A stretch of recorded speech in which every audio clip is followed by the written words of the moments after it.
Насколько учебные заведения республики готовы сесть за электронные парты, выяснял наш корреспондент Сергей Михедов.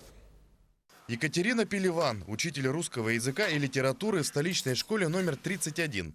Молодой специалист преподает среднему звену, то есть ученикам с 5 по 9 классы. И отмечает, что с процессом учебы особых проблем не будет. Куда сложнее проверять знания, ведь самостоятельность выполнения аттестационных работ дистанционно не проконтролируешь. Выбрала для себя сразу 3 учебных площадки.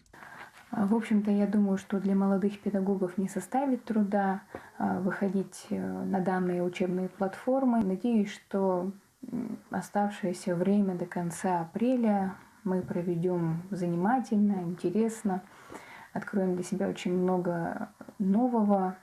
Около недели к дистанционному режиму работы готовились школы республики. Обучали преподавателей, инструктировали школьников и их родителей. И это только вершина айсберга. Проделан колоссальный объем работы. И все для главной цели, чтобы ученики, оставаясь дома, продолжили получать полноценное образование. Мы понимаем, что успешное усвоение программы в режиме дистанционного обучения зависит от всех участников образовательного процесса. Педагоги лицея готовы к переходу дистанционного обучения. Мы переделали расписание звонков. Мы взяли согласие у всех участников образовательного процесса о переходе на дистанционное образование. Верим, что эта ситуация скоро стабилизируется, и мы перейдем на обычное образование. Для того, чтобы избежать дополнительных трудностей, например, со скоростью интернета и доступом к учебным платформам, в канун начала учебной четверти глава Якутии внес изменения в специальный указ. Труднодоступным и отдаленным местностям, где невозможно учиться дистанционно, разрешено обучаться небольшими группами до 12 человек. Также для всех участников образовательного процесса на 1 месяц предоставили неограниченный доступ к сервисам учи.ру.